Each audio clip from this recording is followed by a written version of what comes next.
Ya, cek cek. Sekarang session yang terakhir ya, karena waktunya udah malam. Mohon maaf, mungkin nanti kita akan membahas ruqyah ini lain kali pertemuan. Nanti mohon maaf, panitia diharap mengkondisikan karena posisi sudah cukup lumayan ya malam. Pertanyaan satu ya, ini ya. Apakah orang yang pasang susuk cara melepasnya harus orang yang memasangnya? Bagaimana kalau orang itu sudah meninggal? Cara solusinya bagaimana, Ustadz? Nggak benar. Ana sering meruqyah orang yang kena susuk. Jadi banyak orang yang terkena susuk, tidak harus yang membuang itu yang memasang, tidak. Ada. Nantilah kita bahas session selanjutnya ya. Kan masih di dalam pengajian ini masih ada kan. Bisa dengan cara, kuncinya apa? Hatinya harus bagus. Yang kedua, dia menyesal telah pasang susuk. Dia harus berikrar, saya buang dan sebagainya. Nanti bisa lah itu. Ada teknik sendiri. Pembahasannya cukup lama. Kita yang terakhir saja karena waktu ya, durasi waktu. Hari ini kita bahas mengenai, tapi paham tadi ya, bisa ya, bisa. Nanti kalau mau juga ngobrol di belakang setelah session ini ya, atau besok datang secara pribadi ke rumah Ana. Jadi session terakhir adalah mengenai apa? Perut. Suka kembung. Tahu kembung? Bek-bekan. Biasanya ditusuk itu kadang kaget. Kalau di sini sakit, pindah ke sini ditusuk enggak. Faktornya biasanya apa? Penyebabnya di dalamnya ada jin, dan walaupun tidak selalu ya, kalau kita sudah cek begini nggak sakit apa misalkan dia nggak pernah misalkan begini tapi sakit, bisa jadi indikasinya apa? Maksud yang saya maksud adalah menurut medis nggak ada apa-apa Ustadz, misal begitu, tapi perut saya sakit. Nah kita cek secara ruqyah, tuh sini, sakit. Pertama, biasanya dia itu pernah minum air orang pintar. Zaman sekarang dukun mah nggak mau disebut dukun, namanya orang pintar.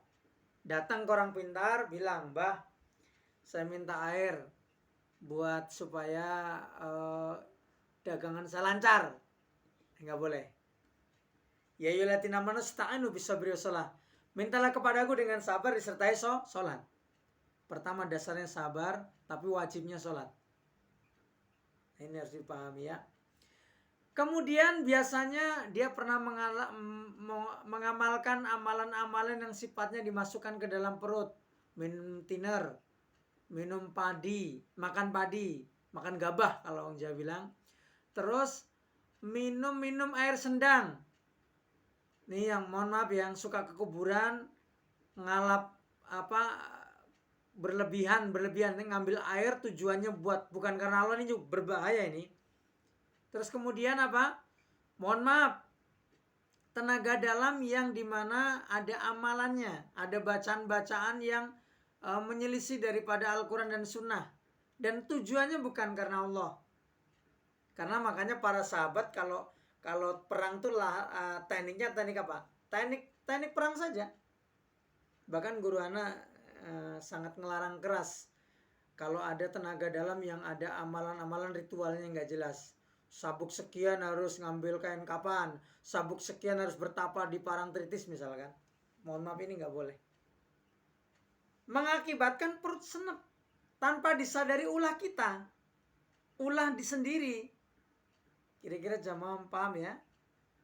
Makanya nanti jamaah kalau ada yang punya seperti itu di ruqyah, nggak nyaman itu nanti setelah di ruqyah kembung, ininya enak ya, timbulnya kok belakang, pinggangnya suka sakit, kayak gitu ya. Kemudian apa?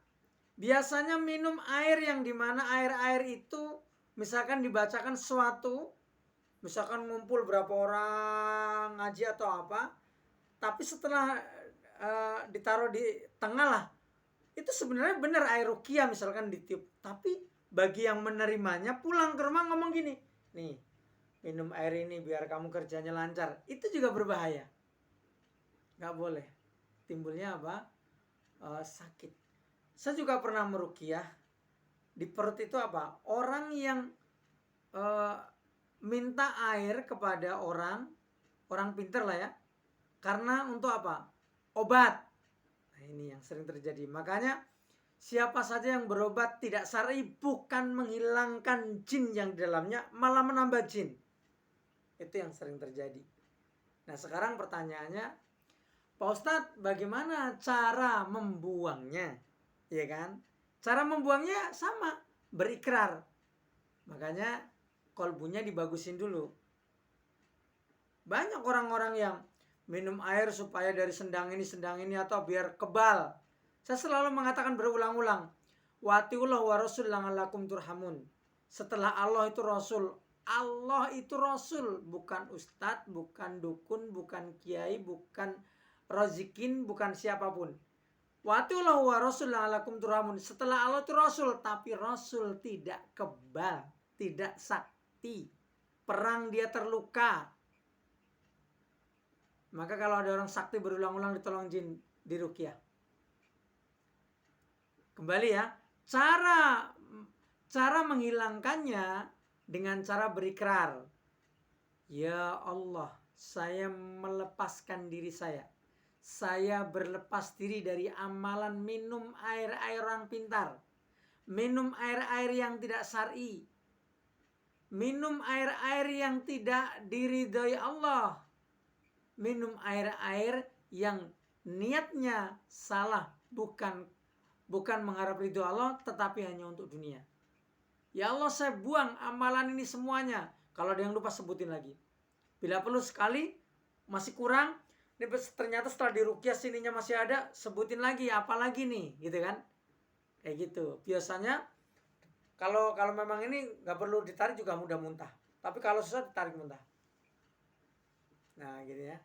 Makanya muntah langsung biasanya dengan izin Allah. Kalau tidak muntah biasanya tunjuk Allahu Akbar, dibacain ayat-ayat ruqyah, ditiup. Nanti dia bilang, "Gimana? Enak Ustadz, ringan banget perutnya." Nah, kayak gitu. Nah, setelah ini nanti ada ruqyah nanti mengenai ain. Ruqyah bagaimana menghilangkan susuk di jidat, di ini, maaf ya. Pokoknya nanti adalah selanjutnya. Tapi cukup ya pertemuan kita hari ini karena sudah terlalu larut malam. Mudah-mudahan membawa berkah insya Allah ya.